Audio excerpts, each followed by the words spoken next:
میں جب کلاد گیا شہید طارق ظہری صاحب کے فاتح خوانی کے لیے جب واپسی پہ آیا تو میں نے محسوس کیا کہ ہمارے ہاں ٹریفک کے قوانین پہ کوئی سنجیدہ عمل درآمد نہیں ہوتا۔ بلوچستان میں اس سے پہلے نیشنل ہائی وے پولیس نہیں تھی، ابھی بلوچستان میں نیشنل ہائی وے پولیس ہے، ان کا بڑا اچھا انفراسٹرکچر ہے۔ ان کے پاس بھی مسائل محدود ہیں، بلوچستان کا رقبہ بہت زیادہ ہے، سنگل کیریج وے ہیں، تو میں نے کوشش کی کہ کچھ ایسی خامیاں ہیں جن کو فوری طور پر دور کیا جا سکتا ہے، حادثات میں کمی کی جا سکتی ہے۔ پوری دنیا میں پریونشن پہ زور دیا جاتا ہے، یعنی چیزوں کو آپ کوشش کرتے ہیں محفوظ بنانے کی بجائے کہ یہ کہ کوئی خرابی ہو اور اس کے اوپر آپ پھر لاکھوں اور کروڑوں اور اربوں روپے خرچ کریں۔ آپ بڑے بڑے حادثات کو جو ہے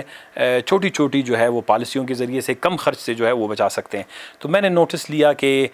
گاڑیاں ہیں وہ بڑی بڑی گاڑیاں ہیں، دن اور رات کو جو وقت جو ہے ٹریفک قوانین کی پابندی نہیں کرتے، کسی کی بیک لائٹ نہیں ہے، کسی کا ایزڈ جس کو کہتے ہیں خطرے کی نشانی والی سٹیکرز نہیں ہیں، اور اس کے علاوہ رش اور کیئرلیس ڈرائیونگ بھی کرتے ہیں۔ میں نے ان تمام چیزوں کا نوٹس لیا، وہاں پر جو نیشنل ہائی وے پولیس کے لوگ تھے ان کو میں نے سمجھایا ان کے ساتھ۔ پھر اس کے بعد مجھے نیشنل ہائی وے پولیس کے جو یہاں کے سربراہ ہیں، ڈی آئی جی ہیں محترم علی شیر جکرانی صاحب، ان کا فون آیا، بڑے اچھے مہربان